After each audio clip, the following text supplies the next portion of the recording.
नमस्कार मित्रांनो, जय महाराष्ट्र। देवेंद्र फडणवीस यांच्यावर मोठा हल्ला तर कोसळला मोठा दुःखाचा डोंगर। काय प्रकरण आहे? मराठ्यांचा रुद्रावतार पाहून फडणवीस हैराण। संपूर्ण व्हिडिओ पाहण्या अगोदर मित्रांनो, तुम्ही जर आपला चॅनल सबस्क्राइब केलं नसेल तर चॅनल सबस्क्राइब करा आणि बेल आयकॉन प्रेस करा।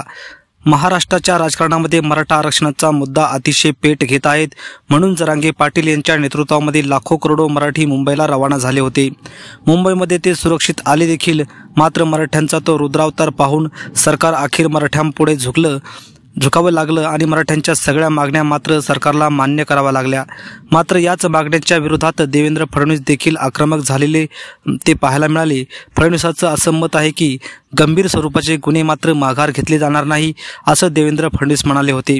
फडणवीस सातत्याने मराठ्यांच्या विरोधात जात आहेत, तर भुजबळांना देखील ते बोलण्यासाठी प्रेरित करत आहेत, असा गंभीर आरोप मात्र मनोज जरांगे पाटील यांनी घेतलेला आहे। मित्रांनो, आता येणाऱ्या काळामध्ये फडणवीसांच्या गाडीवर दगडफेक सुद्धा झालेली होती, तर काळे जेटे दाखवून निषेध सुद्धा व्यक्त करण्यात आलेला होता। मित्रांनो, येणाऱ्या काळामध्ये मराठ्यांपुढे सरकार नतमस्तक होईल का? कमेंटमध्ये नक्की सांगा। व्हिडिओ आवडल्यास लाईक करा आणि चॅनलवर नवीन असाल तर चॅनल सबस्क्राइब करा। धन्यवाद। जय महाराष्ट्र।